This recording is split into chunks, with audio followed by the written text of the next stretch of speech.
Bismillahirrahmanirrahim. Al-Fatihata ila hadratin Nabi Sayyidina Muhammadin wa alihi wa ashabihil kiramil Fatihah.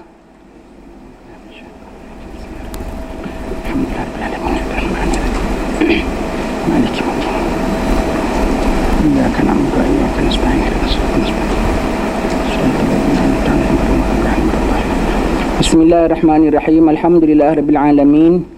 Wa sallallahu wasallam ala sayyidina Muhammadin wa ala alihi wa sahbihi ajma'in. Assalamualaikum warahmatullahi wabarakatuh.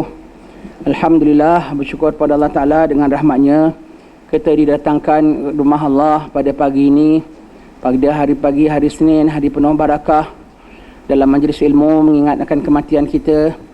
Dan betul-betul kita hadir ini bukan setakat menuntut ilmu, tetapi sebagai kursus untuk nak menunggu mati, nak ngadap mati, ya. Mudah-mudahanlah Allah tetapkan iman kita, tenangkan jiwa kita, tabahkan hati kita nak menghadap kematian kita, dan semogalah Allah berikan kita sekalian akan husnul khatimah. Kalau minum air kelapa, minum mari campur gula, 1 bulan kita tak jumpa, mari kita baca semula sampai muka surat berapa? 455.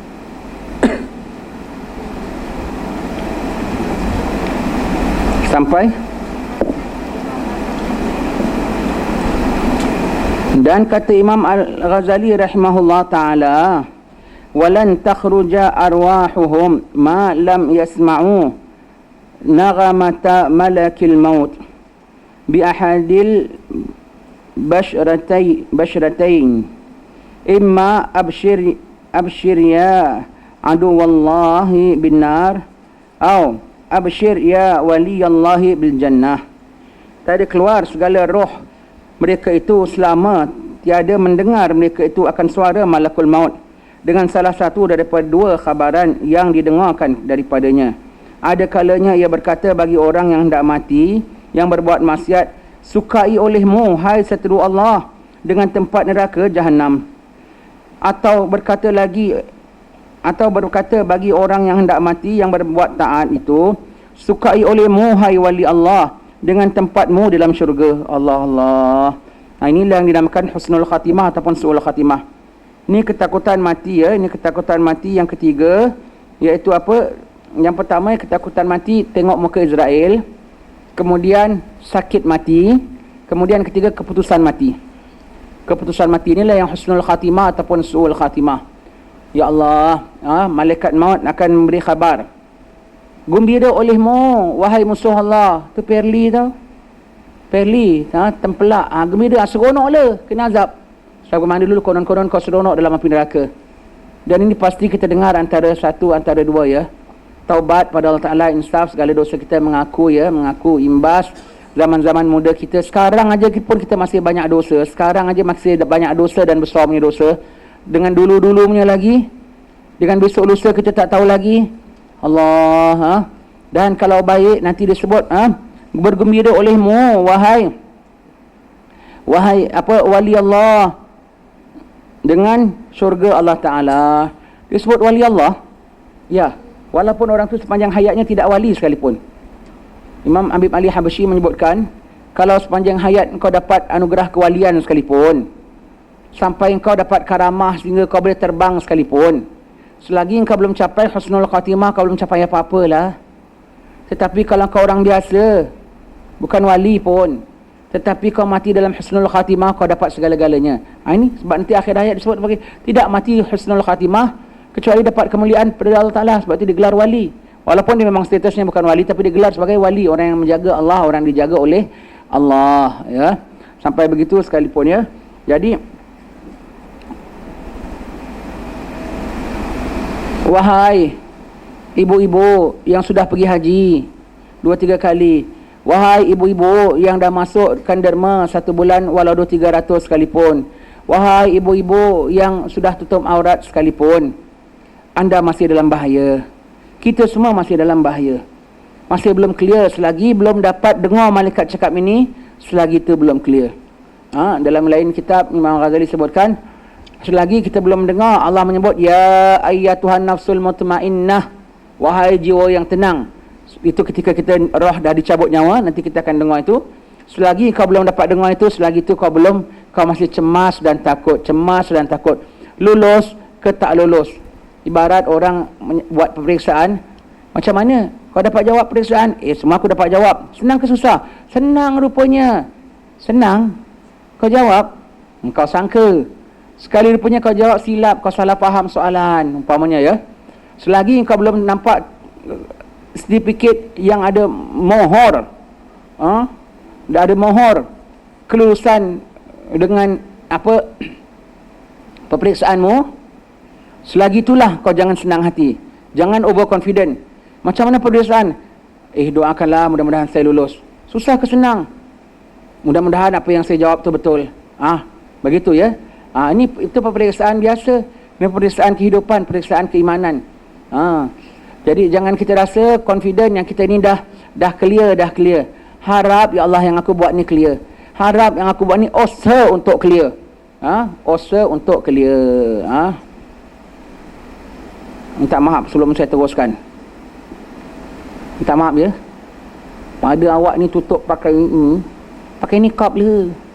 Ni dah kira nikab lah ni. Nikab juga nikab biru namanya. Nikab biru, nikab hijau, nikab. Baik kau pakai nikab yang betul-betul, dapat pahala. Ini dah kira nikab juga tau. Jangan saya tak biasa pakai nikab. Ini dah kira nikab lah ni. Ini dah kira nikab. Baik kau pakai nikab yang betul-betul, nikab syar'i. Bukan nikab apa farmasi. Pakai nikab syar'i, pakai. Dan dalam Syafi'i kita kena tutup ya, kena tutup muka, bahkan mata tu pun sekali ya. Bahkan mata tu pun sekali dalam mazhab Syafi'i kita yang muktamadnya. Cuma ada kaul mengatakan boleh buka lah muka gitu, ada satu kaul. Yang lain muktamad tu tutup ya. Begitu. Lagipun bukan saya gesa sembarang, dah tanggungjawab tutup muka pun. Dah tanggungjawab tutup muka sekalipun, pakailah nikab. Dapat protection dan berkuman, dan nikab ni diterima oleh SOP sebagai pelitup. Dapat tutup muka, dapat piada kuman, dapat pahala, dapat hidupkan syariat. Terailah. Paling-paling tidak kerana nak terai. Lepas SOP nanti kau pandai-pandailah. Terai. Jangan tak nak terai. Dulu merebang rambut pun pernah terai. Dulu merebang rambut pun pernah terai. Yang ada seket pun pernah terai. Takkan nikab tak nak terai. Terailah. Terai. Dan dah terlanjur tutup. Ini dah kira nikab lah ni. Yang pakai ni dah kira nikab lah ni. Pakai yang syar'i punya. Jadi terbiasa. Terailah ya. Terai. Jangan marahlah ya. Kita cakap cadang saja ya. Saya tak ada jual nikab le. Jangan tahu kat luar aku ada jual nikab RM1.15. Tak ada, kita tak ada jual pun ya. Baik itu roh nak keluar ya. Itu yang ditakutkan. Itu yang nabi-nabi dan wali-wali sangat takutkan. Nabi-nabi dan wali-wali pun sangat takutkan tentang khatimah. Jibril tu malaikat yang memang tak ada dosa pun takut tentang khatimahnya. Dan sabda Nabi SAW, syukurlah kita beriman pada Allah Ta'ala, syukurlah kita ada Nabi Muhammad. Ini benda semua orang akan hadapi tau. Muslim baik, non-Muslim baik. Islam ke, keling Hindu ke, semua akan mengalami ini. Tapi mereka ada tahu khabar ni tak? Mereka ada worry benda ni tak? Mereka ada siap-siap untuk perkara ni tak? Tapi akan menghadapi benda ni tak? Akan hadapi, Allah tak akan menggelabah pada ketika itu. Kita dapat khabar, dapat Alhamdulillah. Dan semua yang dah pergi tak boleh cerita. Nabi kita cerita, takkan Nabi Muhammad dirahmatan lil alamin. Perkara barzah pun Nabi cerita sama kita. Kan secret Allah Ta'ala alam sana. Allah berikan kepada kita dan kita dapat tahu. Tak tahu secret Allah Ta'ala, ini kan secret Allah Ta'ala, kecuali yang beriman kepada Rasulullah saja. Secret alam sana kan secret semua kan. Yang tahu yang beriman dengan Rasulullah yang dikhabarkan dia. Inna Allah Azza wa Jal idza radiya an abdin qala ya malakal maut idhhab ila fulanin fa'tini bi ruhihi la urihahu hasbi min amalihi qad balawtuhu bis sarra'i wad darra'i fawajadtuhu haitsu uhib fayanzilu malakul maut wa ma'ahu 500 minal malaikati wa ma'uhum gadbanu ar-raihani wa usulu za'faran. Kullu wahidin minhum yubashiru bi bisharatin siwa bisharati sahibih. Wa tagumul malaikatu saffaini li khuruji ruhihi ma'humur raihan. Fa idza nazara ilaihim iblis wada'a yadahu ala ra'sih thumma sarah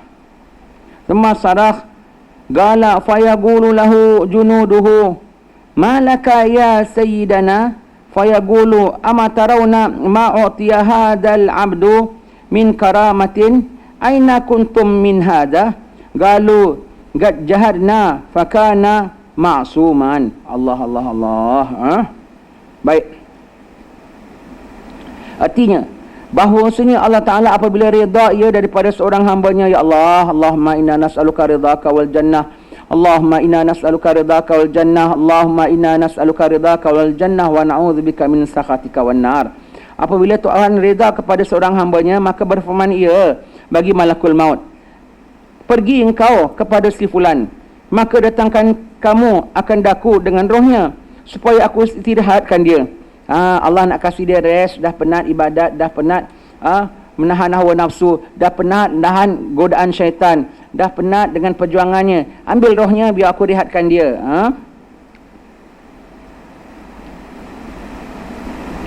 Memadalah daripada amalnya itu. Cukuplah apa yang dapat, cukuplah. Setakat ini cukuplah. Aku dah puas dah. Aku dah redha dengan dia. Sungguh telah aku datangkan akan dia di ujian daripada kesenangan dan kesusahan. Ini kita belajar di Masjid Al-Falah tadi, ujian, kesenangan dan kesusahan. Jadi kesenangan pun ujian, kesenangan pun perlu sabar, kesusahan pun perlu sabar. Maka aku dapat akan dia redha ia akan sekira-kira yang aku sukai dengannya. Sekira-kira bermakna tak ada sampai full lah mana seorang hamba, tapi enough untuk Tuhan redha kepadanya, ya. Baik, maka turun malakul maut itu dan sertanya 500 daripada malaikat, dan serta mereka itu beberapa batang selasih dan beberapa pohon kayu za'faran. Adalah tiap-tiap satu daripada mereka itu mengkhabarkan akan dia dengan beberapa kesukaannya yang lainnya daripada khabar taulannya. Dan berdiri segala malaikat itu jadi dua saf, kerana menanti mereka itu akan keluar rohnya itu. Adalah berserta mereka itu pohon selasih. Maka apabila menilik kepada mereka itu oleh iblis, maka menaruhkan ia akan tangannya itu ke atas kepalanya. Kemudian maka berteriak ia dengan suara yang keras. Maka berkata baginya oleh tenteranya, apa sebab kamu berteriak, wahai penghulu kami? Maka berkata iblis itu, tidakkah kamu lihat akan suatu yang diberikan kepada hamba Allah ini daripada beberapa karamah, yakni mendapat kemuliaan? Kemana kamu berada daripada menyesatkan akan orang ini? Maka berkata tenteranya, sungguhnya telah kami bersungguh-sungguh berkehendak menyesatkan dia, tetapi adalah dia terpelihara daripada segala kejahatan. Orang yang baik meninggal, ya. Lepas itu setiap orang mukmin nak meninggal, Jibril datang. Ada riwayat lain mengatakan yang datang dengan ini Jibril. Malaikat maut cabut nyawa. Nanti Jibril datang, tunggu roh ni dicabut nyawa. Jibril datang. Jibril tak datang bersama rombongan ini kalau orang mati tak ada wuduk. Orang mati dalam hadas. Orang mati dalam hadas besar. Sebab itu kalau orang suami isteri sekalipun dah malam, dah bersama suami isteri, mandi malam, itu afdalnya. Mandi malam. Mana kau tahu mati malam? Tak ada, aku masih muda. Muda tak muda, mati takut mati malam. Takut mati. Mandi. Jadi kalau hadas besar, Jibril tak datang. Paling tidak ambil wuduk. Dia dah ambil wuduk, dia datang insya-Allah. Insya-Allah nanti dia datang. Datang bersama dengannya di sini taruh malaikat maut. Datang dengan 500 malaikat dari jannah. Setiapnya pegang jambangan daripada jambangan pohon selasih dan juga za'faran dari jannah yang harum dan cantik. Berbaris kanan kiri 250. Dan masing-masing mengalu-alukan kepada si mati ni satu cakap lain, bermakna 500 alu-aluan yang berlainan daripada 500 malaikat ini. Begitu. Apabila iblis nampak yang kita bilang nak matikan, syaitan datang berapa gelombang? 7 gelombang. Satu gelombang 70,000 syaitan tau. Jadi nak mati syaitan akan datang pada kita 490,000 syaitan. Hampir 500,000. Tujuannya mengkafirkan kita akhir hayat. Na'udzubillah min zalik. Biar mati dalam su'ul khatimah. Allah. Tetapi apabila nampak Jibril dan malaikat-malaikat ni datang, mereka tak boleh hampir. Mereka tak boleh hampir. Sebab itu yang kita minta dalam maratib Al-Haddad, bila mihnatim walam tihan, minta supaya jangan dapat ujian dan juga dalam dapat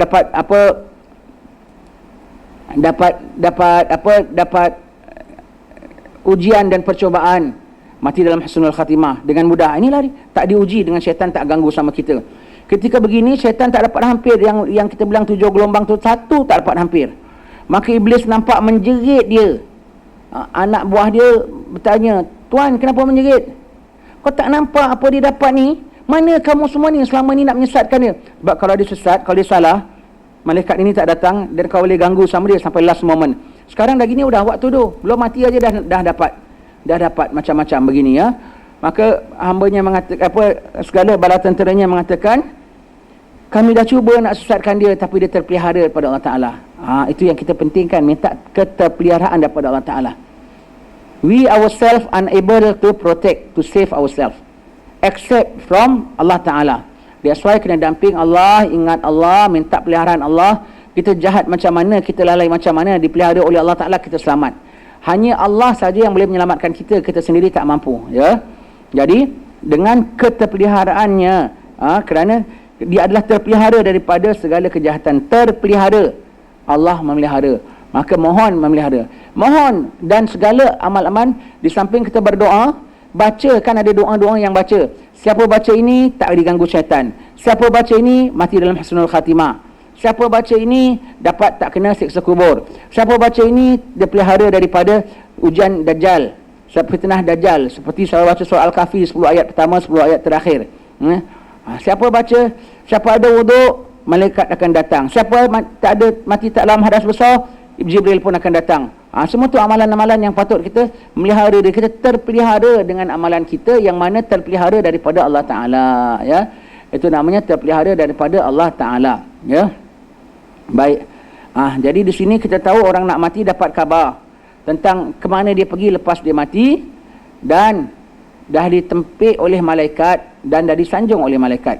Dan untuk orang-orang baik datanglah Jibril beserta pada malaikat lain 500 ramainya, dan bawakan daripada jambangan-jambangan selasih dan juga jambangan-jambangan za'faran, koma-koma yang harum lagi cantik. Silang gemilang mayat tu keluar. Allah, heran-heran dia tengok semua gitu. Gembira dia, gembira.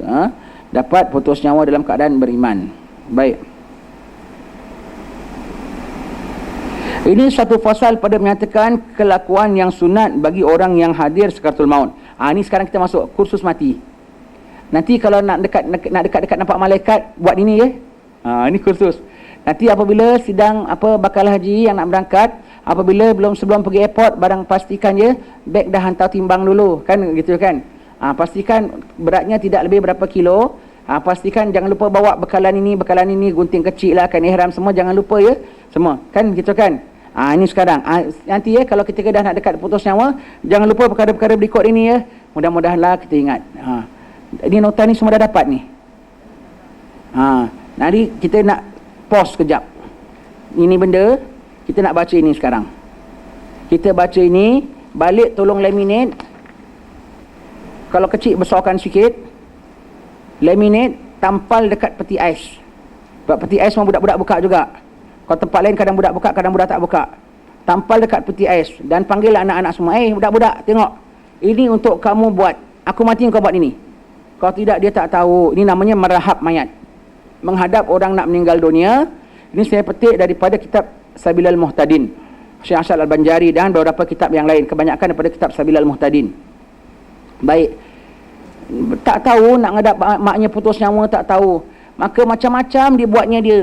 Kadang-kadang dia bukakan keset aja, keset baca Yasin, anaknya tak tahu baca-baca pun. Bacakan keset, anaknya tengok aja. Kadang anaknya bual-bual kat luar, maknya putus nyawa sendiri. Allah. Kadang nak ngadap orang sakaratul maut tak tahu. Dik, baca Qul Huwallahu Ahad, baca Fatihah. Orang nak putus nyawa suruh baca Fatihah. Alamak. Yang ada lagi dahsyat, na'udzubillah, orang-orang yang suka menentang Allah, they feel that they can fight. Biasa kita ngadap orang nak sakatul maut, saudaranya bukan ajar syahadat. Tengok orang sakit, dah sakit adiknya dah cungap gitu. Fight it. I know you can make it. Don't give up. Suruh fight malaikat maut. Allah, bukan mana ilmu kau atau mana otak kau, bahasa kasarnya. Fight. Don't give up. I know you can make it. You must be strong. Mati juga. Oh my God. Alamak. Aku tengok tak senonoh punya perlakuan. Nak ngiring orang mati, dia begitu. Allah. Yang ada pula, dah bapak dia mati terperanjat, aku pergi ziarah. Ingatkan bantal guling rupa mayat bapak dia. Kat katil begitu juga, dia taruh dengan cadar juga. Bukan kain batik ke, bukan kain syal ke. Situ ada kain lipatan, situ ada mainan cucu dia, situ ada bakul, situ ada apa. Mayat bapak dia kat situ, buka merega rambutnya. Allah, kesian orang ni, kau tak senonoh kan rahab mayat bapaknya. Dia kau terima tamu, dia masih hidup begitu tak? Kan tidak. Dia dah mati, kena muliakan dia. Sebab tu orang tua kita dulu senantiasa ada satu set cadar putih tau. Beli balik pergi beli satu set cadar putih. Alas meja yang plastik, simpan satu paket. Kain batik 45 helai, carilah kain batik lepas ataupun kalau ada syal. Tapi kain batik lepas pakai untuk mandi. Paling tidak 45 helai. Cari yang warna yang putih-putih dalam 2, yang gelap-gelap dalam 3. Dan jangan ada corak haiwan. Corak kuda belang ke, corak laba-laba ke, corak merpati kan, corak bunga merak, jangan. Cari yang biji nangka ke, daun nirih ke, begitu. Awan larat ke, pucuk rebung ke, semua boleh. Kain batik yang begitu, kain batik lepas. Kenapa kain batik? Dia disimpan lama, tak reput. Kenapa kain batik? Dia tebal. Kenapa kain batik yang gelap-gelap? Sebab kalau dicurah air nanti badan kita tak nampak warna kulit kita, malu dengan tukang mandi. Begitu ya. Yang hitam-hitam untuk mandi, yang putih-putih untuk rahab. Simpan. Itu kain batik, itu alas, itu cadar putih, satu set. Taruh dalam satu box. Satu box. Dia budak-budak, aku mati ni kau keluarkan. Asyik budak-budak jalanan. Kita panggil budak-budak kan. Budak-budak, ni aku mati kau keluarkan. Orang tua-tua dulu gitu, mati aja sebelum mayat bawa balik ke ataupun sebelum angkat, setkan dulu, bersihkan dulu semua. Dah pasang setanggi, dah rahabkan mayat, dah cantik, baru buka pintu, jemput silakan masuk tuan-tuan. Baru masuk bilik tengok mayat, begitu ya. Aib marwah mayat ini, jaga dia, muliakan dia untuk penghabisan kali. Muliakan dia pada hari dia dimuliakan oleh Allah Ta'ala. Ya, muliakan bapak kita, mak kita. Baik. Perkara-perkara yang perlu dilakukan terhadap orang yang hampir meninggal dunia dan yang baru meninggal dunia. Bracket di situ, yang baru meninggal dunia taruh merahab mayat. Merahab mayat bahasanya ya. Tukang mandi dia mencerita besok. Ni putus nyawa saja nak kena tahu buat sesuatu. Lagi sekarang orang tinggal kat bandar, tak ada Pak Imam. Kalau dulu mesti panggil Pak Imam kan, datang tahu buat apa-apa kan. Dia jadi instruktornya. Saya kadang orang panggil rahab mayat, jiran kita rahab. Kadang-kadang yang baru pada di hospital, kita rahabnya 2 jam. Sebab dia sakit kanser, belum sempat operasi, kansernya pecah, dah mati. Maka dibungkus mayatnya, bawa balik kan pakai plastik gitu kan. Bawa balik, buka, merah semua. Sebab yang pecah tu dah keluar daripada itu semua. Bersihkan, merah lagi. Keluar lagi sana, keluar daripada sini, kesian. Kita bersihkan sampai dah settle, mayat tu dah cukup bersih, dah cantik semua. Segala bekas darah, segala apa semua kita simpul apa semua. Orang tak nampak, dah buang, baru buka pintu kasih orang masuk. Cuba orang masuk, dia buka gitu kan, orang terperanjat. Yang pertama ditalkinkan, yakni dibisikkan pada telinganya akan kalimah la ilaha illallah. La ilaha illallah. Ambil perhatian terhadap yang tidak perlu. Tidak perlu diberarti dengan asyhadu. Tak payah asyhadu alla ilaha illallah. La ilaha illallah saja. Semua tu sangat memberatkan dia. Kan kita bilang ketika itu dia, syaitan mengganggu. Ketika itu malaikat kira bicara dengan dia. Ketika itu sakit. Ketika itu sedih. Ketika itu takut. Ketika itu bingung. Ketika itu nak lari. Ketika itu nak menjerit. Ketika itu lemah. Ketika itu tak dapat. Ketika itu Allah. Semua perasaan yang hiba, duka cita, semua ada dalam situ. Kau jangan berarti dia, ringankan saja. Jangan asyhadu, tak perlu asyhadu, ya. Yang kedua, tak payah juga dengan Muhammad Rasulullah. Sebab Muhammad Rasulullah nak junjung syariat, nak buat yang disuruh. Sekarang dah tak boleh buat lagi pun. Hanya iman antara dia dengan Tuhan dia saja. La ilaha illallah.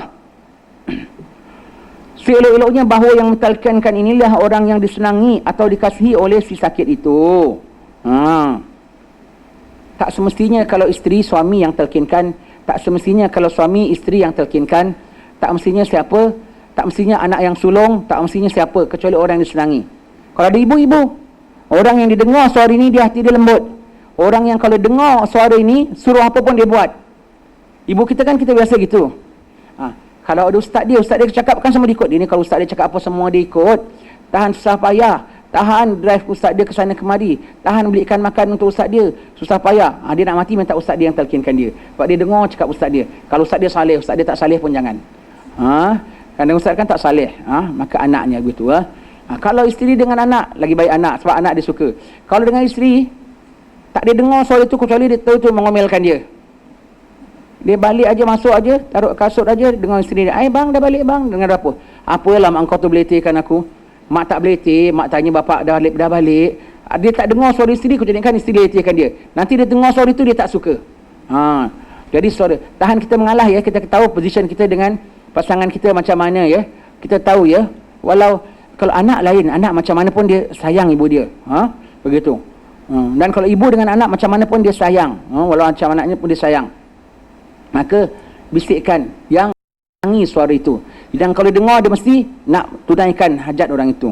Baik. Jangan diperintahkan kepadanya dengan berkata ucapkanlah la ilaha illallah. Bisikkan hanya sekali saja. Tak payah bilang, mak ucap la ilaha illallah mak. Mak baca syahadat mak, tak payah. Kaunya la ilaha illallah. Sekali saja. Sekali saja. Telinga kanan. Baik, nanti kita tengok ya. Apabila dia sudah diikutnya, maka madai. Dia dah ikut, kita nampak lidah dia bergerak ke, dia angguk ke, dah, diamkan. Sampai dia mati. Kecuali, namun apabila dia berkata-kata, ulangilah talqin ini. Kalau dia berkata-kata, ulang lagi. Dia cakap, dah, la ilaha illallah. Aduh, bisa. Ulang lagi. Ataupun kita cakap tak ada reaksi.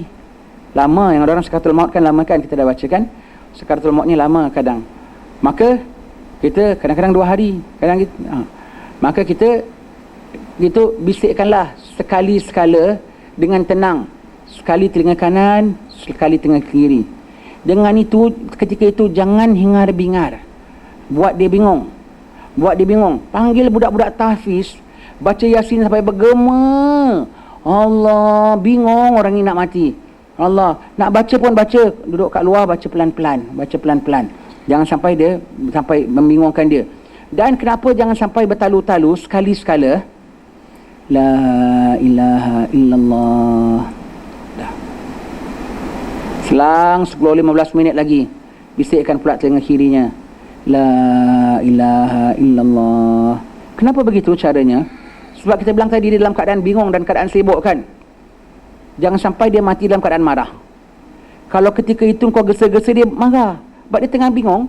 Ramailah kita bilang anak kita, ingatkan abah ya, pukul 10 nanti ada meeting ya. Sekali sebetul-betul pukul 9.30 ada orang datang, dia tengah sibuk. Kita pulaknya asyik bilang, bah, pukul 10 ada meeting. Bah, pukul 10 aku tahulah. Atau bisinglah kau ni. Umpamanya kan. Dan kalau setakat meeting kau marah tak apa. Kalau la ilaha illallah kau marah macam mana? Maka jangan bertalu-talu. Tapi kalau dia tengah sibuk sekalipun, anak dia cakap sekali aja, Pak, pukul 10 ada meeting. Dia tak layan. Tapi belum sampai marah, dia tak layan sebab dia tengah layan tetamu yang datang tu. Tapi dia nanti dalam 10-15 minit lagi kau cakap, Pak, pukul 10 ada meeting. Nanti, apa kau cakap tadi? Oh ya tak ya, 10 ada meeting. Dengan kau cakap gitu, suara siapa tadi? Suara anak aku. Kerana dia malaikat, ada iblis, ada kacau semua. Suara anak aku. Apa tadi kau cakap nak? La ilaha illallah. Aku dah nak mati, anak aku ingatkan syahadat, la ilaha illallah. Dengan harap begitu. Jadi dia dengar sendiri, dia absorb sendiri. Kadang-kadang apabila kita talqinkan ada reaksi tau. Ketika ini Orang walau dia dah koma berapa bulan sekalipun, dia nak mati dia boleh kuat tau. Kecuali mati dalam tidur. Dia boleh kuat, dia punya sakaratul maut tu, kadang-kadang dia boleh bangun sampai dari katil tu. Dah koma. Kadang-kadang sampai dia boleh tarik, sampai doktor kena ikat, tidak wayar-wayar semua tercabut. Punya sakit nak mati, dia punya ronta dia tu. Kadang-kadang apabila kita dia diam aja. Tapi apabila kita la ilaha illallah, itu orang dah koma pun ada reaksi dia tau. Nanti kita bikinkan la ilaha illallah, kadang-kadang dia paling. Kita boleh kena la ilaha illallah, kadang-kadang dia geling. Jangan putus asa. Pokoknya tu namanya kita husnul zan. Mudah-mudahan dengan zan kita tu Allah kabulkan. Menunjukkan ada reaksi. Ada reaksi tu maknanya dia dengar. Ada dengar harap dia ikut. Kadang-kadang habis kenapa dia giling? Sebab apabila kita sedang cakap dia la ilaha illallah, syaitan bilang jangan dengar. Dia giling tu pada syaitan. Jadi apabila kita bilang la ilaha illallah, dia paling. Sebab apa? Nanti kita la ilaha illallah, syaitan datang nak blok kita. Dia paling tak nak tengok muka syaitan. Begitu. Asal ada reaksi. Tak ada reaksi pun tak apa. Kalau ada reaksi, jangan cemas. Teruskan juga. Tapi jangan bertalu-talu, jangan gesa.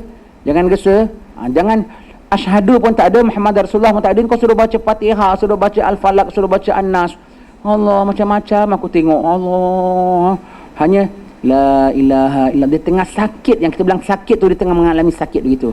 Biar dia cakap la ilaha illallah sampai akhir hayatnya, ya. Habib Muhammad bin Alwi bin Abdullah bin Shihab hadir majlis hall Habib Abdullah bin Habib Abdullah bin Husin bin Tahir.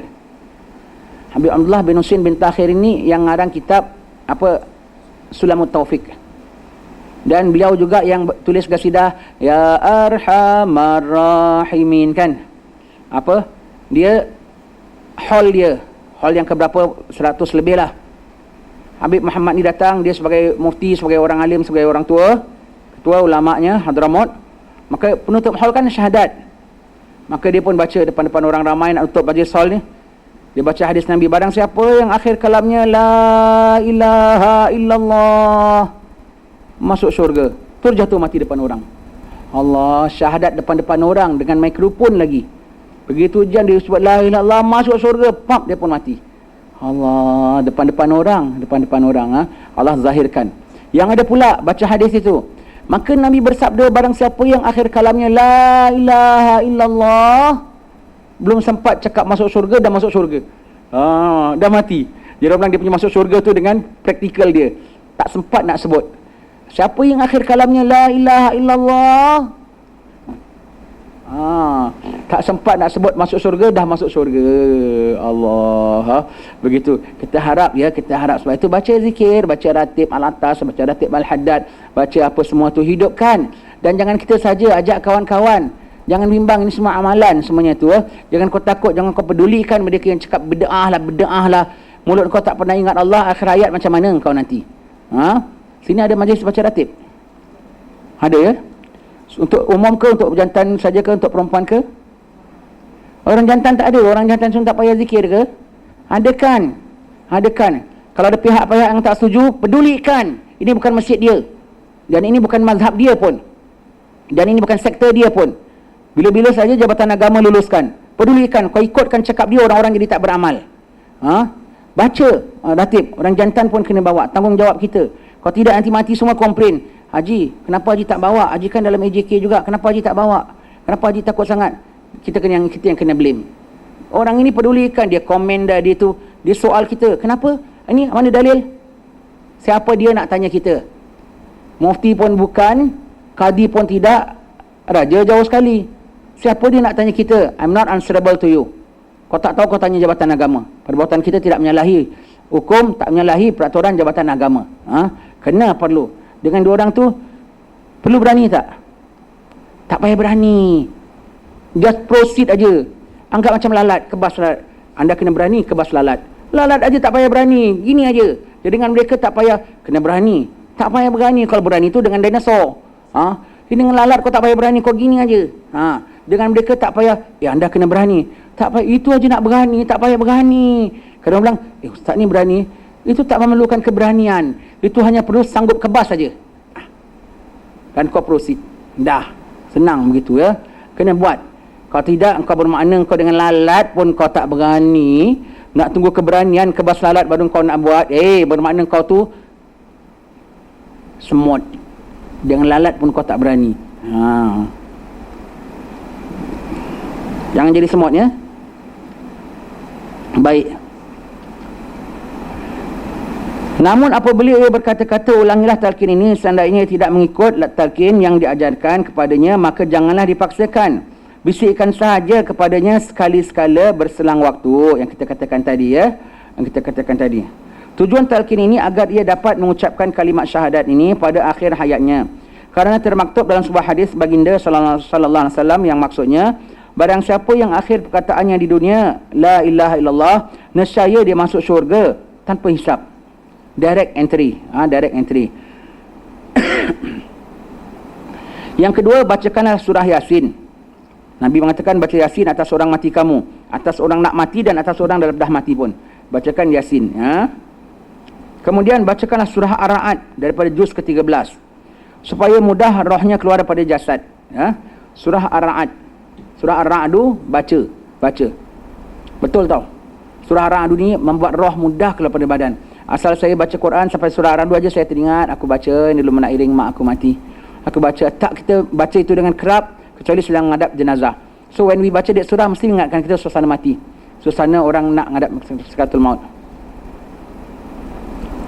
Arwah mak mentua saya sakit 8 tahun dialisis. Sakitnya lamalah, dialisisnya 8 tahun. Macam-macam sakit. Berapa kali masuk ICU keluar. Sampai dah akhir hayatnya doktor dah pam apa semua, dia nafas pakai alat mesin. Kemudian doktor bilang ini sekarang pernafasan bergantung pada ni. Kita bilang berapa lama doktor? Bergantung. Yang ada orang makan minggu, yang ada orang makan bulan, yang ada orang pakai tahun. Tetapi itu pun kalau ada infection kita kena buka. Ataupun kadang-kadang kita rasa macam tak ada harapan, kita akan tanya family, sign nak padam tak? Dia kan tak sampai hati nak matikan namanya kan. Kita bilang alah kesian dah sakitnya dah lama.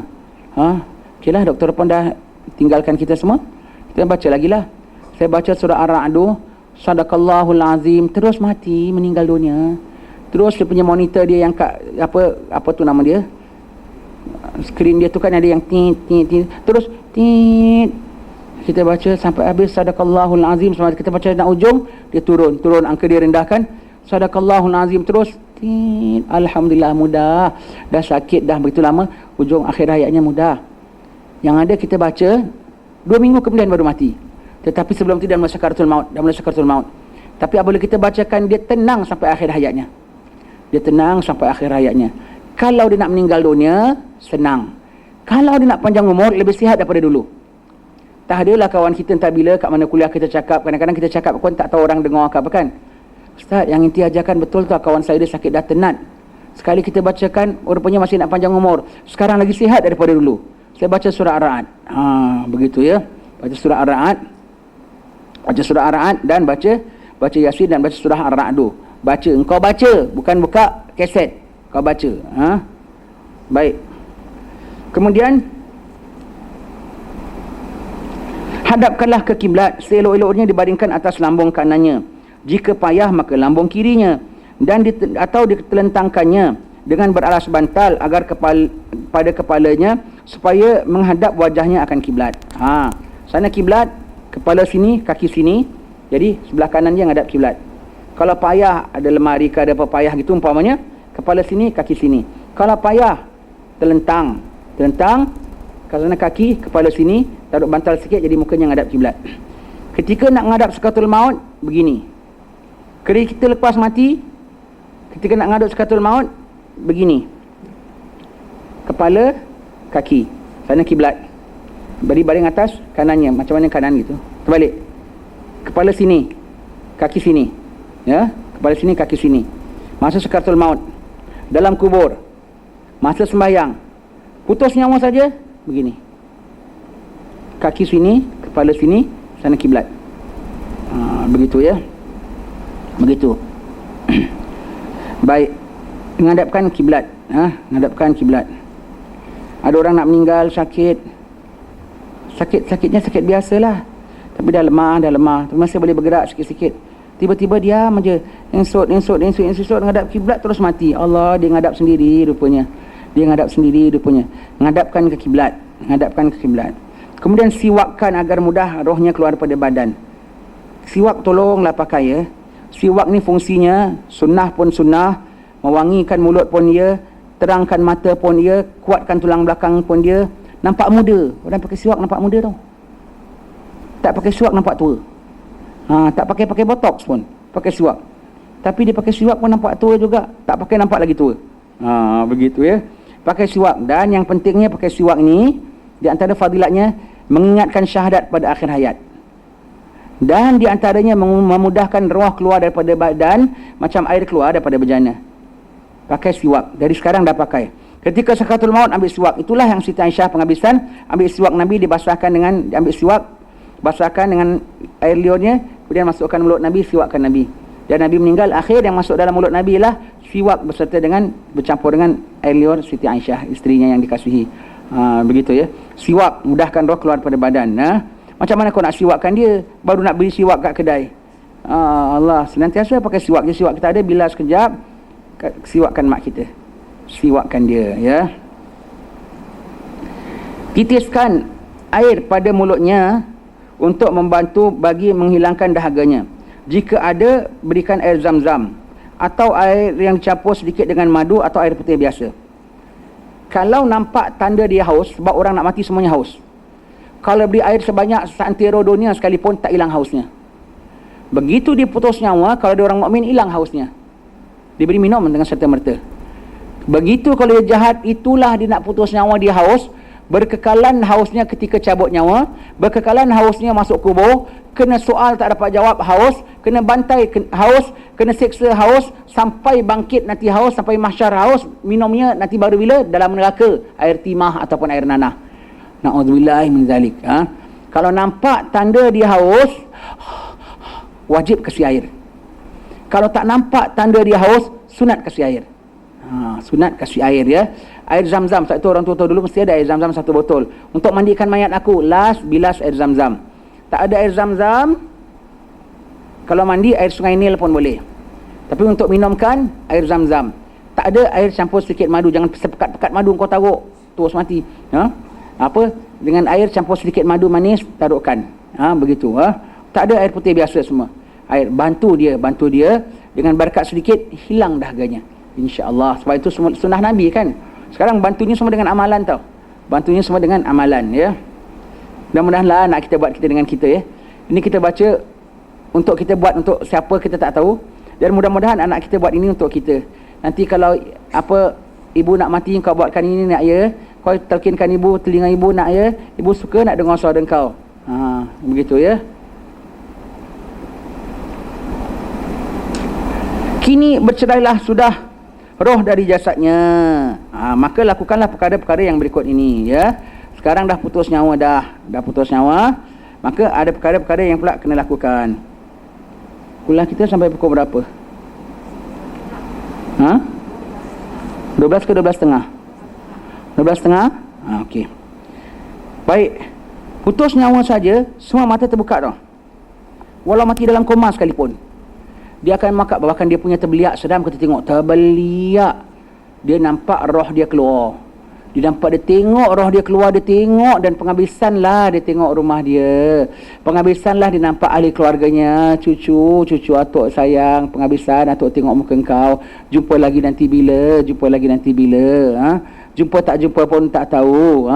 Anak aku yang aku sayang. Anak aku yang aku ambil berat. Suami yang aku masakkan selalu. Yang aku jaga makan pakainya. Dan uzur pula suami kita. Rupanya aku yang pergi dulu. Tinggal Bang Haji, tinggal tengok suami kau tengah nangis. Kau nampak muka dia. Tinggal semuanya. Berangkat rohnya keluar, matanya tengok. Dah keluar rohnya, dah tak ada, tutup balik lah. Tutup balik, matanya buka. Tutupkan biji mata dia. Begini. Berapa? Few second aja. Paling-paling lama 1-2 minit lah. Kau tutup. Kau buka sampai dia dah dapat. Dah okey lah. Kau tutup, dia terbuka. Taruh balik. Yang orang agak dah, pasal dah mati 2-3 jam, mata dia dah susah, maka diorang taruh duit 50 sen. Taruh duit 50 sen sini dengan sini. Taruh. Sebab itu dituduh itu benda dulu. Taruh duit 50 sen. Kalau susah tu, dah mati 2-3 jam baru orang jumpa, taruh duit 50 sen. Tapi sementara kau bikin ni, taruh duit 50 sen. Sebelum kau buka pintu, itu duit 50 sen remove. Kalau tidak orang buka mayat nampak duit 50 sen. Ada orang buka mayat tengok buka kain batik nampak duit 50 sen kat sini. Apa salah ada duit 50 sen?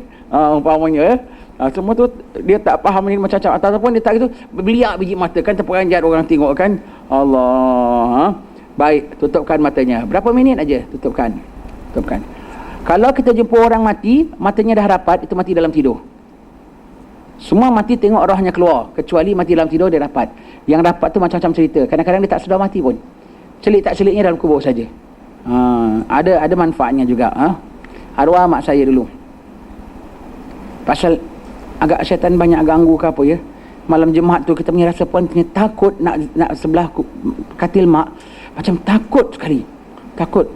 Dan itu wad perempuan kita tak boleh selalu datang jenguk sekejap kakak saya sebelah dia. Kebetulan kakak saya pergi toilet pagi sebelum subuh pukul 4. Kata balik toilet, nurse bilang, "Madam, your mother has gone." Kita tengok rapat mata mak. Rupanya mati dalam tidur mak aku. Sebelum Jumaat, sebelum subuh hari Jumaat. Allah, mak, rupanya mak mati dalam tidur mak aku. Mata rapat sekali mak. Begitu ya. Allah, mati dalam tidur ya. Baik. Kemudian rapatkan rahangnya dengan mengikat dari dagunya menggunakan kain yang agak lebar. Jika perlu, kalau memang dah rapat dah sudah. Apabila sudah rapat maka lepaskanlah ikatannya. Jadi ini awal-awal bikin sebab dia masih lembut lagi.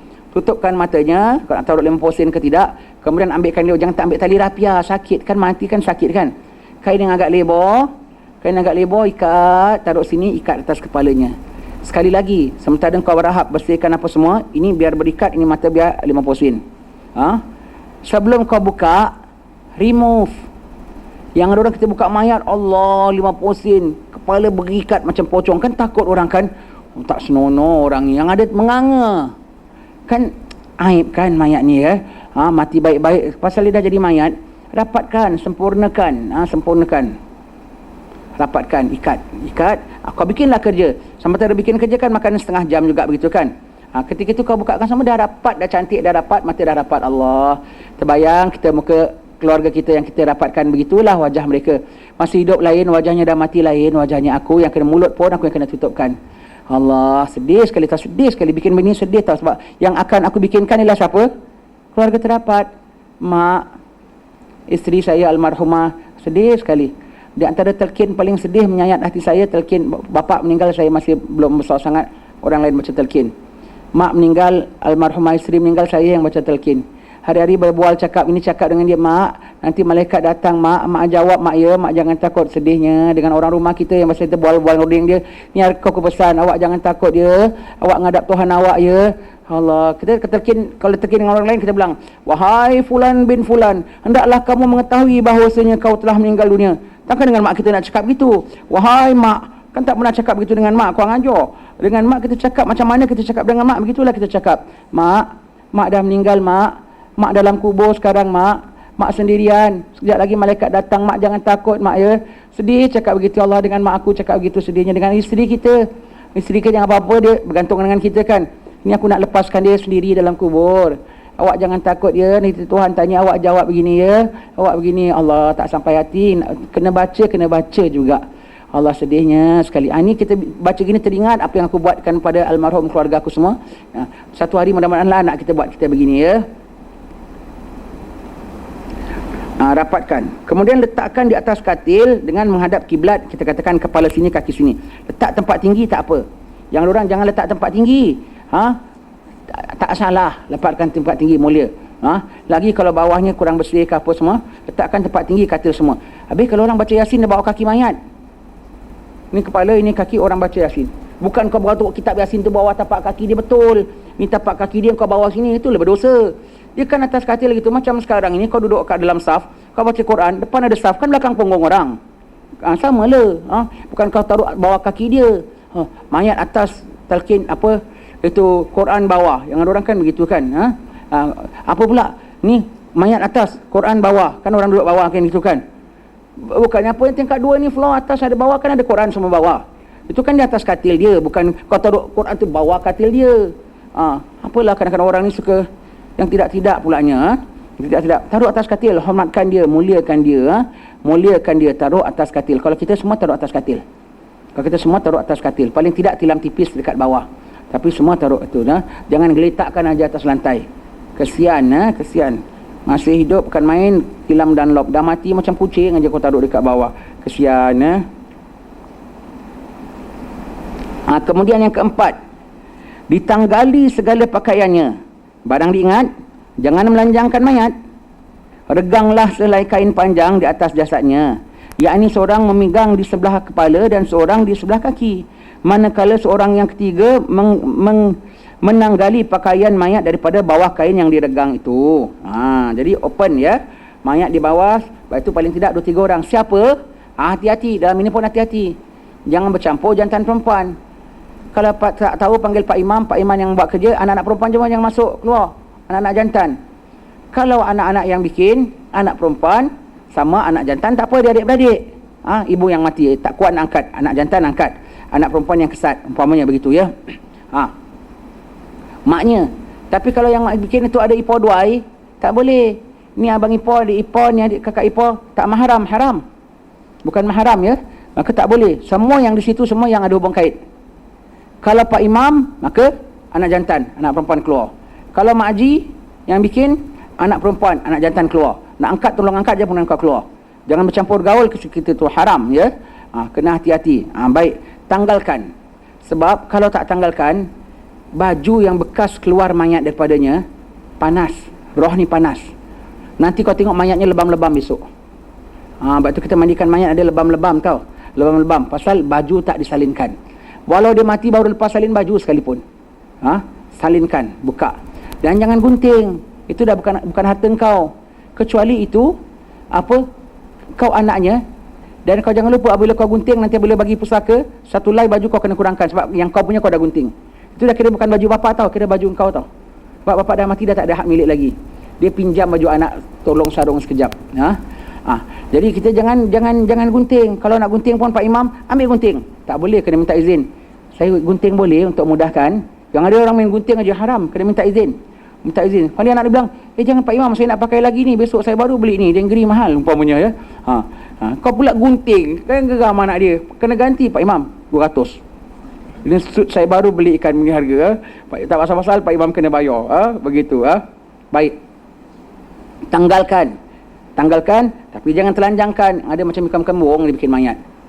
Atas telanjangkan, siram, mandi apa semua. Haram. Kehormatan mayat, maruah mayat itu. Satu orang pegang bahagian kepala, satu orang pegang. Rendahkan, jangan tinggi. Rendahkan. Satu orang dari bawah. Begitu, regangkan semua begitu. Semua yang rapat-rapat saja bikin. Kemudian bersihkanlah mayat dari segala najis. Kemudian bersihkanlah juga seluruh tubuhnya dengan menggunakan kain yang basah, oleh air suam. Anggap dia macam orang sakit, dan memang sakit, mati baru sakit. Macam mana kau treat dia kita sakit, begitulah kau treat dia dah mati. Bersihkan, khususnya yang najis dulu. Sebab yang ada orang meninggal, putus nyawa sampai terbuang air, ada terkencing, ada terberak. Allah, sakitnya nak mati ya. Sakit nak mati. Yang ada pula nikmat mati sampai keluar mani. Ada juga yang sampai begitu sampai begitu. Subhanallah. Subhanallah. Maka bersihkan segala najisnya dahulu. Kemudian kesat lagi. Kalau pada hospital kadang-kadang berhari-hari tak mandikan kesat, bersihkan. Apa yang perlu pakai sabun. Kalau cek ketika itu, kalau ada plaster buka sebab tu orang nak mandikan. Kecuali kalau buka masih ada darah, okey, plasterkan balik. Cek semua tu buka. Jangan macam Wahabi. Saya biasanya kalau hadir mandi orang mati mayat, nanti kadang-kadang orang minta kita hadir. Kita orang tengah mandi, kau tak boleh hadir ya. Haram ya.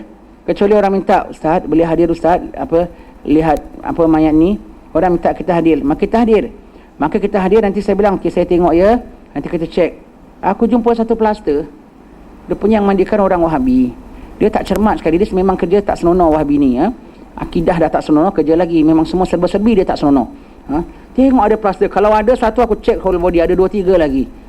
Kan tak senonoh mandikannya begitu Allah. Wahabi memang tak guna, tak senonoh. Kita jangan percaya mereka semua tu. Kadang-kadang kita dah terambil, kita tak tahu kan syarikat mayat macam mana kan. Rupanya orang dia, Allah minta maaf, awak jangan mandikan, kita mandikan sendiri. Baik, tu kena belajar ya, kena faham ya. Baik, kemudian kita bilang bersihkan, ambil air suam, kesat mukanya, kesat segala dakinya, kesat segala tahi matanya, kesat segalanya, semua bersihkan. Semua rambut-rambutnya semua kesat, semua tu dah look fresh sekarang, dah kesat semua ya. Kemudian dilembutkan segala sendi-sendi tangan dan kakinya supaya mudah untuk dimandikan. Caranya ialah dengan melentuk-lentukkannya atau disapu dengan minyak. Exercisekan dia, kat tangan dia gini kan sekejap.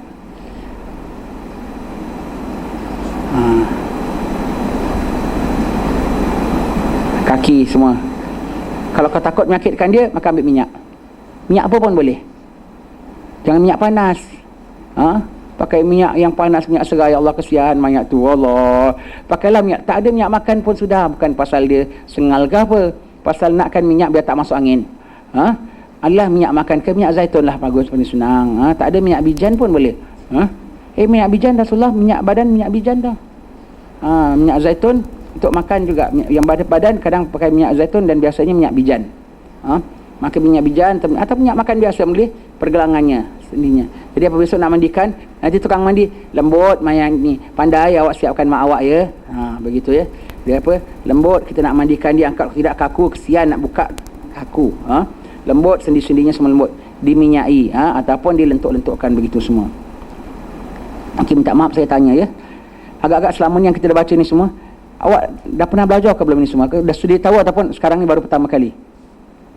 Baru pertama kali, baguslah alhamdulillah. Jadi kita tahu ya. Kalau dah pernah belajar pun tak apalah, baguslah kita ulang kaji ya. Kalau baru pertama kali, alhamdulillah kita buka ini jadi awak tahu apa nak buat. Jadi anak-anak, ajarkan anak-anak ya. Jadi buat ini. Tengok nak ya, nanti mak mati kau buat nak ya, taruh kat pengelangan mak sini semua apa gitu ya. Begitu ya. Kemudian pakaikanlah pakaian yang ringan, lagi mudah dipakaikan dan ditanggalkan untuk dimandikan. Kemudian pakaikan balik. Jangan ditelanjang-telanjang juga kau tahu kain batik. Kan malu orang datang dengan telanjang tengah berkemban. Agak-agak dia ngarak tamu tak boleh tengah berkemban. Ini pakai kemban kau tutup kain, bawah dia telanjang. Tak senonoh. Begitu. Pakaikan balik. Pakai pakaian yang mudah dipasangkan. Tak payah dengan kancing-kancing butang semua, tak apa, rapatkan gitu aja sudah. Yang mudah. Kalau boleh baju yang belah, jadi senang masukkan, senang tarikkan. Tak payah dia gunting lagi. Baju yang belah. Jangan baju yang sarung. Kalau perempuan ada kebaya lah. Kebaya, orang dulu kan memang ada kebaya senantiasa kan. Ada kebaya standby atau baju butang blouse yang boleh tutupkan begitu. Yang mudah begitu ya.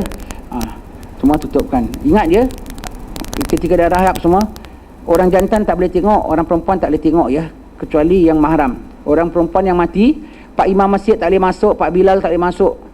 Yang boleh, yang mahram dengan si mayat saja. Tolong jaga pintu.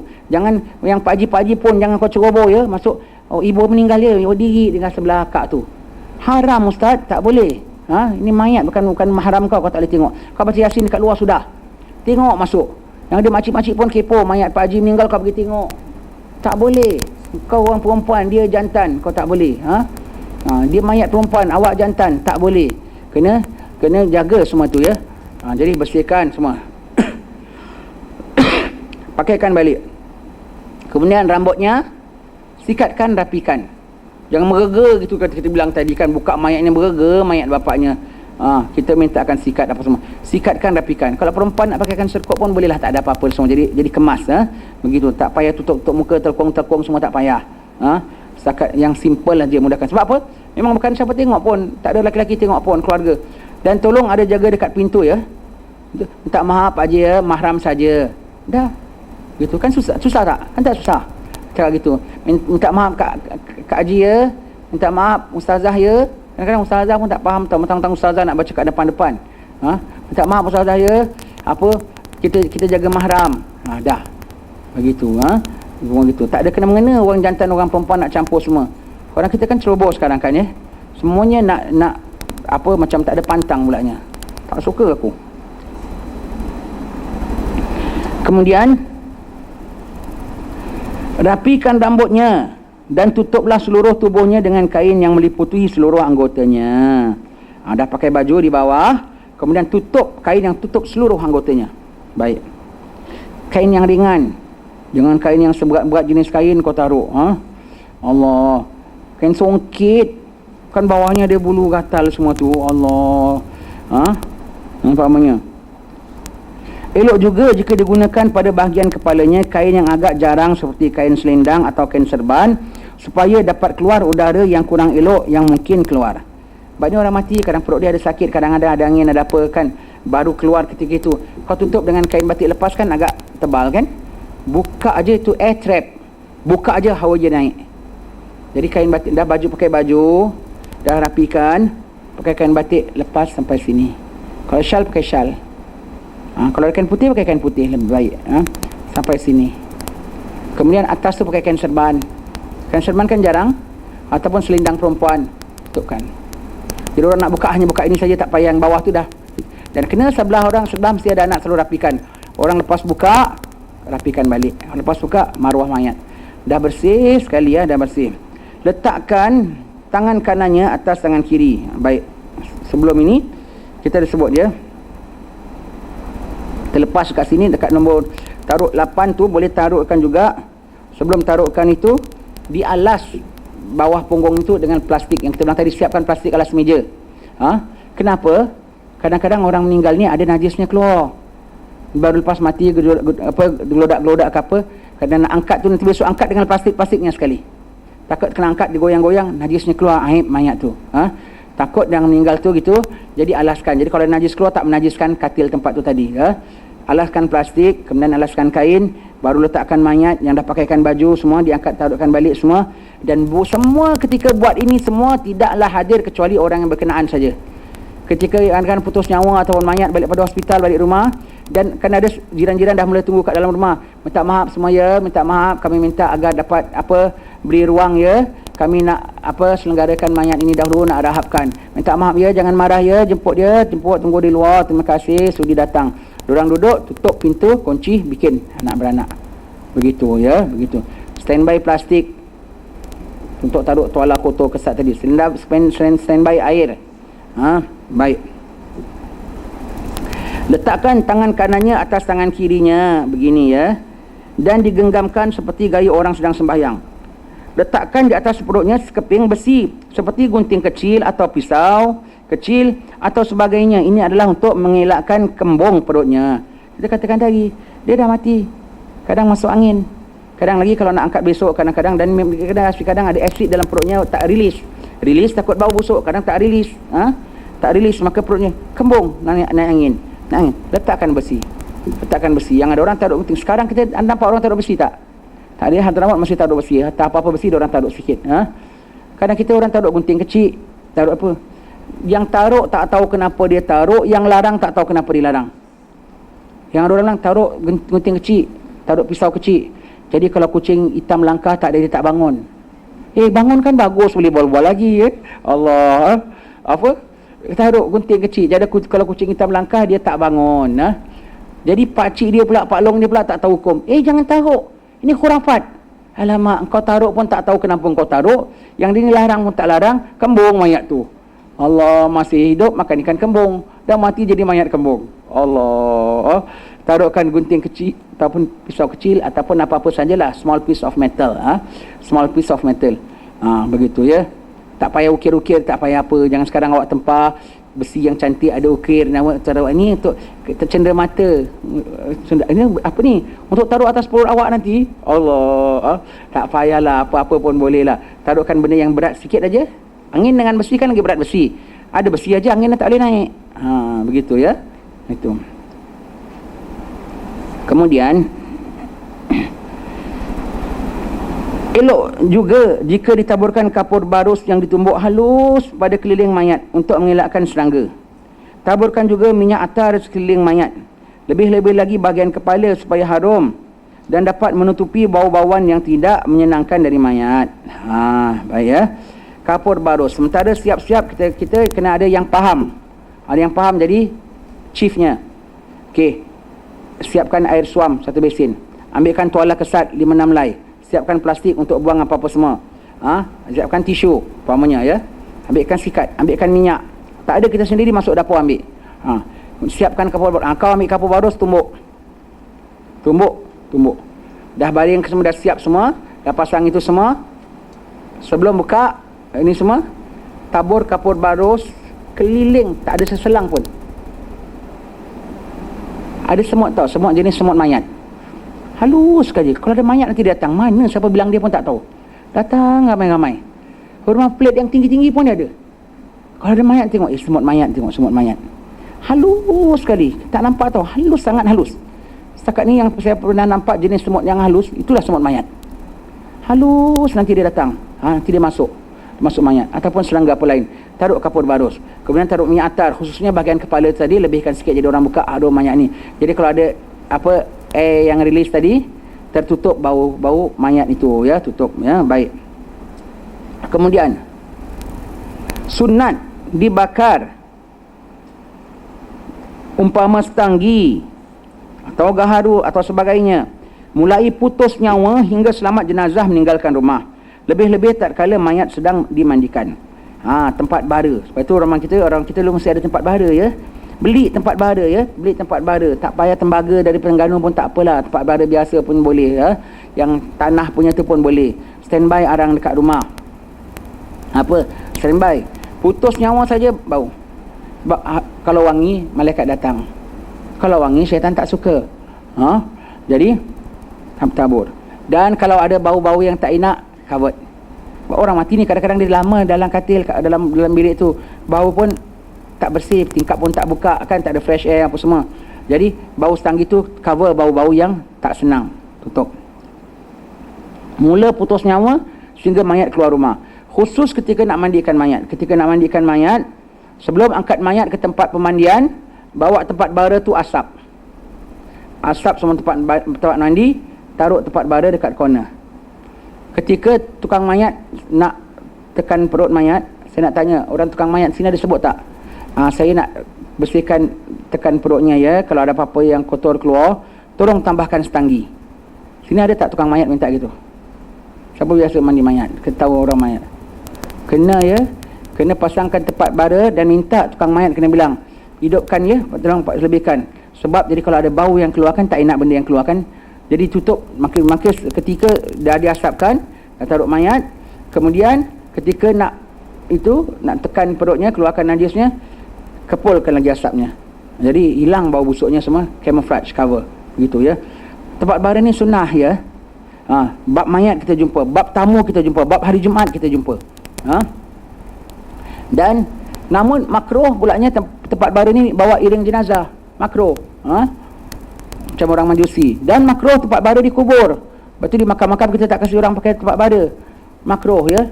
Tengok, diorang kalau bilang kita ni sembah bola pun pembohong. Mana aku ada buat itu semua. Tempat bara pun kita tak kasih. Makruh, ya. Begitu, ya. Begitu, ya. Jadi tempat bara nak kena ada senantiasa. Kemudian bacakanlah ayat-ayat suci Al-Quran, terutama surah Yasin pada mayat itu. Jangan ditinggalkan mayat sendirian, melainkan ada yang berjaga menemaninya.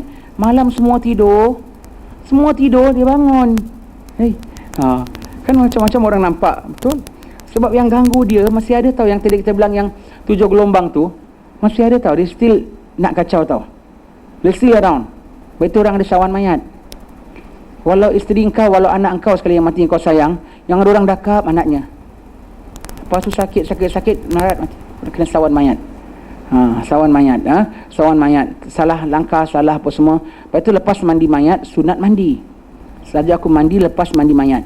Jadi kalau ada apa-apa, satu kerana higien kebersihan, satu sebagai kebas. Kalau ada apa-apa yang tak elok ni, kebas. Sebab dia ada yang ganggu, ada yang apa, kita hampir dengan dia serang kita lemah. Sebab tu yang ada orang buka mayat, tengok mayat senyum dengan dia. Macam Kasim Baba. Akan begitu. Jadi kalau tengok mayat gitu kan, ada orang takut. Sebab tu dibaca-bacakan, dibaca untuk pahala si mayat pun satu. Penghabisan lah dia kat rumah kau malam ni, karena itu pun kau nak tidur juga. Gilir dibacakan. Kemudian biar syaitan pun tidak hampir, tidak dekat. Begitu, ya. Sebab tu ada sawan mayat, ada sawan pengantin. Orang dulu pengantin ada sawan tau. Budak-budak tak dikasih masuk bilik pengantin kan. Sekarang budak ke semua masuk golek-golek atas bilik pengantin, tak ada apa. Sebab pengantin dulu suci. Segala yang syaitan tak suka nanti dia ganggu. Tak dapat tanduk telinga dia pulas. Sebab tu nanti dia pengantin nak bersyari, nak baca doa selamat, ada minta itu, minta ini, biar dia pelindung daripada Allah Ta'ala, daripada gangguan. Jangan ingat orang hantar ke orang tak hantar. Syaitan sendiri datang nak ganggu. Sebab dulu pengantin dulu suci. Jadi dengan dia berkahwin, lepas peluang syaitan untuk nak ganggu dia apa semua. Terpelihara mata dia, terpelihara kehormatan dia, kesucian dia semua terpelihara. Jadi syaitan tak happy. Maka kat tempat tidur tu dia banyak ganggu, banyak kacau. Ada budak-budak gitu. Pengantin sekarang tak ada sawan.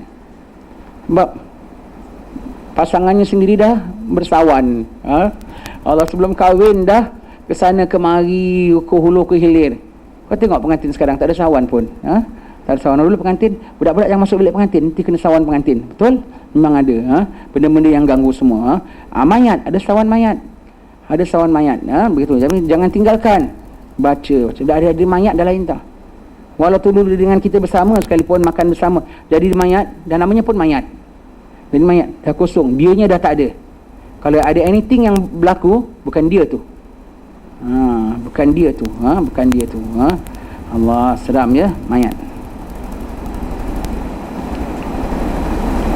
Hendaklah segala perkara di atas dilakukan secara tertutup dan dilakukan oleh ahli keluarga terdekat dan yang dikasihi oleh si mati sahaja, dan janganlah melakukannya kecuali yang taat pada Allah Ta'ala lagi senantiasa memelihara diri. Awak anak kesayangan sekalipun tapi awak tak sembahyang, awak jenis minum arak, awak jenis tak tutup aurat, don't touch your mother. Sebab dosa kita pegang dia contaminate. Nak hilangkan dosa tu dicabuk. Mayat tu tak bersalah, tetapi itu cara nak menghilangkannya. Ada kesan pada mayat. Ada kesan pada mayat. Kalau kita ni ahli dosa, sebelum pegang mana-mana mayat, istighfar dulu, sembahyang tobat dulu. Kalau kita tahulah adik kita ada macam-macam kerana, dek, akak bilangan dia ni demi mak kita dah meninggal, akak pesan biar mak kita happy adik adik sembahyang sunat tobat dulu adik sembahyang sunat tobat dulu, mak sayang adik, mak suka adik kendalikan, tapi adik sembahyang. Kakak pun dah sembahyang juga. Kakak tak payah sembahyang sebab kakak ni salihah. Tak ada. Engkau pun sembahyang juga. Akak pun sembahyang tobat dulu. Akak dah sembahyang tobat, akak dah istighfar semua. Mari kita pegang mayat mak kita dik. Begitu ya. Jangan terus pegang. Jangan terus pegang begitu ya. Itu mayat semua. Semua ni tolong laminate dan tampal dekat mana? Pati ais. Jadi budak-budak boleh tengok senantiasa. Budak-budak tengok semua. Jadi dia tengok, dia boleh baca, dia boleh apa? Boleh amalkan untuk kita apabila kita meninggal dunia. Baik, sekarang balik semula pada kitab kita, muka surat 457.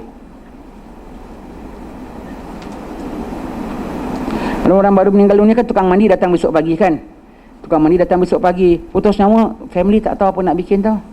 Nak ngadap nak kematian tu bingung, takut, tak tahu apa nak bikin. Pak Imam nak panggil macam mana dekat hospital jauh. Lagi sekarang COVID tak boleh masuk lagi apa macam mana. Kena kendali sendiri. Mayat bawa balik rumah, nak bikin macam mana? Bikin yang patut begini. Bikin yang patut begini. Ini satu fasal pada menyatakan kelakuan yang sunat bagi orang yang hadir sakaratul maut, iaitu orang yang dekat mati, iaitu anda semua, termasuk saya ya. Dan sunat pada ketika sakaratul maut tetap anggota dan diam daripada keluh kesah. Kerana yang demikian itu setengah alamat orang yang dapat bahagia dalam akhirat. Ingat ya, kalau nak cabut nyawa nanti jangan gelisah ya. Diam-diam tau. Macam kita bilang budak, diam lah. Dalam majlis bukan bertingkah kau lagi. Begitu kan. Ingat ni, kau jadi pengantin atas pelamin jangan lincah-lincah duduk diam-diam ya. Ni ingat je nanti nak kena cabut nyawa, jangan meronta ya. Diam-diam, tahan. Diam-diam. Allah. Boleh tak agaknya tu diam? Allah. Lepas tu yang ada orang betul-betul gelisah. Yang ada orang boleh kontrol, yang orang tak boleh kontrol. Yang dia boleh kontrol dia sakit tapi dia diam, dia tahan, dia diam. Dia tahan, diam. Jangan gelisah, jangan gelisah. Kau tahu, alamak kenapa semacam ni? Kenapa semacam ni? Dah nak dekat lah ni rasanya kan. Terus kontrol, diam, tenang. Sebab kalau orang tenang tu, sebab kita bacakan surah Ar-Ra'd tadi biar dia tenang, tu tanda orang-orang yang dapat rahmat ya Allah Ta'ala.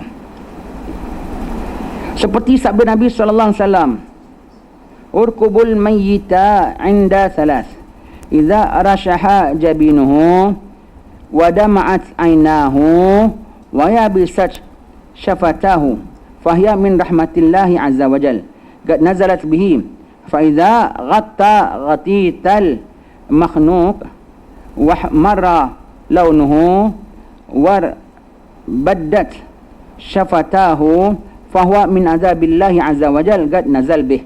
Allah, seram ya. Nabi mengatakan, telik olehmu akan mayat itu pada 3 perkara. Allah. Ini tanda orang tenang 3 perkara ini. Pertama, apabila berpeluh dahinya. Sebab itu kita ada baca wa inda rashil jabin, ketika berpeluh dahiku, nak meninggal nyawa. Nombor 1, aku minta supaya dahi aku berpeluh. Kenapa berpeluh? Tahan sakit tapi dia tak gelisah. Tahan sakit sampai berpeluh dahinya. Jadi kalau mayat mati berpeluh dahinya, tanda baik. Berpeluh dahinya.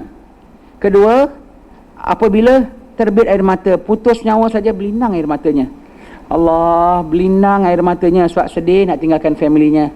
Tinggal bang ya, saya berangkat dulu bang ya, awak jaga diri baik-baik bang ya. Putus nyawanya. Putus. Tinggal ya isteri saya, sekarang saya dah tak dapat jaga awak lagi. Awak pandai-pandai ya, selamat jalan ya. Berlinang air matanya. Allah, itu tanda goodbye. Tears of goodbye. Sedihnya dia. Dan ketiga, apabila kering 2 bibirnya. Bibirnya kering, pasal apa? Tahan haus tadi. Haus. Maka adalah yang ketiga perkara itu alamat daripada rahmat Allah Ta'ala yang sungguhnya telah turun dengan dia. Itu tanda orang mati. Lepas tu mati tengok, Alhamdulillah, mati berlinang air matanya. Nampak air mata kan, putus nyawa, berlinang air matanya, dahinya berpeluh, kering bibirnya. Tanda mati dalam rahmat. Tenang, dapat begini. Dan apabila bersuara ia seperti suara orang yang kena cekik. Ada tahu orang nak mati gitu, seram kita tengok. Ya Allah, ampunkan dosa dia. Ya Allah, ampunkan dosa kami. Ya Allah, ya Allah. Kalau nak dengar suara macam suara tercekik dan merah mukanya, jadi birat mukanya. Allah, seramnya.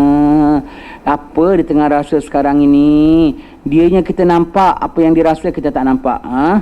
Macam suara kena cekik. Merah mukanya dan berubah-ubah 2 bibirnya. Maka itu daripada siksa Allah Ta'ala yang sesungguhnya telah turun dengan dia. Terbalik-balik bibirnya. Biasa kan kita nampak mayat gitu kan, mukanya merah, suara macam tercekik. Yang ada 3-3 kita nampak. Allah, seramnya aku gayakan, kita tunjukkan gaya gitu ya. Allah, kita nanti macam mana? Kita ni macam mana? Ya Allah, kita ni macam mana? Kalau kita nampak ahli keluarga kita gitu macam mana? Budak-budak, kalau kau nampak aku gitu, kau mintakan Allah ampunkan bapak ya. Kau minta, maknanya bapak ada dosa lah. Memang bapak banyak dosa. Kau minta, ya Allah ampunkan bapak aku. Kau bacakan surah Yasin. Kau bacakan, supaya bapak diampunkan dosa. Kalau boleh kau sembahyang hajat ketika itu, kau sembahyang hajat, minta bapak diampun dosa. Minta bilangan anak kita ya. Begitu ya. Begitu tanda-tanda orang. Kalau kita nampak bapak kita gitu, mak kita gitu, adalah tanda-tandanya tu. Allah tetap maha pengasih, maha penyayang. Dia nampakkan kau untuk kau buat sesuatu, bukan untuk kau kutuk dia, bukan kau terus panik, tidak ya. Begitu ya. Baik. Kemudian sunat pada ketika sekaratul maut itu membanyakkan mengucap zikrullah, yakni la ilaha illallah yang kita katakan tadi. Ini kepada orang yang masih sedar dia nak mati tau. Dia tahu diam, dia tahu la ilaha illallah, dia tahu jaga. Dan caranya kalau kita tak tahu dia ingat tak ingat, kita ingatkan dia lah tadi. Baik ya. Kerana adalah yang demikian itu alamat bagi orang dapat bahagia di dalam akhirat. Kerana sabda Nabi SAW, man kana akhiru kalamihi la ilaha illallah dakhalal jannah. Ini kita sebut hadis yang kita bacakan tadi ya. Apa itu semua saya aturkan dalam kitab ini, semua kita dah susunkan jadi satu. Jadi kita senang. Baik. Artinya barang siapa pada akhir perkataannya pada ketika matinya la ilaha illallah, nescaya masuk ia ke dalam syurga. Dan lagi sabda Nabi SAW, man mata wa huwa ya'lamu an la ilaha illallah dakhalal jannah. Barang siapa mati padahal ia mengetahui tiada Allah, tak sempat sebut, tapi dalam hatinya tetap masuk syurga. Maknanya dalam hatinya masih ada iman. Iman kan dalam hati ya, tetap dia masuk dalam syurga. Baik itu ya. Selalu ini ketika nak mati, dan nombor 1 kita tahu bila kita nak mati, maka selalu akhirkan kalam kita dengan la ilaha illallah. Halo, okeylah ya, Cik Jaya, nanti kita sembang lain kali ya. Terima kasihlah, hubungi saya sekian. Assalamualaikum. La ilaha illallah Muhammadur Rasulullah. Kemudian diam. Apa-apa cakap pun, Osman, belikan bapak ini sekejap ya. kain pelikat 2 helai kat kedai sini tu ya. Yang warna hijau satu, warna kuning satu. Bapak nak buat hadiah orang baca maulid besok. Pergi ya, baik-baik jalan. Anak kita pun keluar habis cakap aja la ilaha illallah Muhammadur Rasulullah. Sebelum lelap mata saja la ilaha illallah Muhammadur Rasulullah. Dah bual-bual anak kita dah cerita ni nak tengok, nak diam, nak tengok TV, asal pokoknya kau nak lepas cakap last word la ilaha illallah. Biasakan. Lepas tu mati sebelum kau cakap apa lain, kau dah la ilaha illallah. Kau dah la ilaha illallah. Biasakan ya. Kat dapur seorang kan menomis kan, menomis semua. Menomis semua, jangan pantun-pantun. Nomis la ilaha illallah. Kali kau mati ketika nomis dah la ilaha illallah. Tapi tengah menomis boleh mati ke?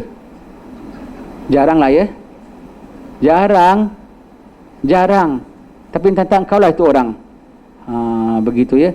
Maka senantiasa standby-kan la ilaha illallah. Sebelum lelap aja la ilaha, last word sebelum lelap aja la ilaha illallah Muhammadur Rasulullah. Kerana kita masih hidup kita baca Muhammadur Rasulullah nya lah.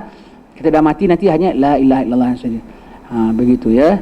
Jadi senantiasa sebagai persiapan, this could be the last words that I utter before my death. Maka senantiasa tamatkan perbicaraan kita dengan la ilaha illallah. Wallahu alam bisawab. InsyaAllah kita sambung pembacaan pada bulan hadapan kalau kita tak mati ya. Mudah-mudahan.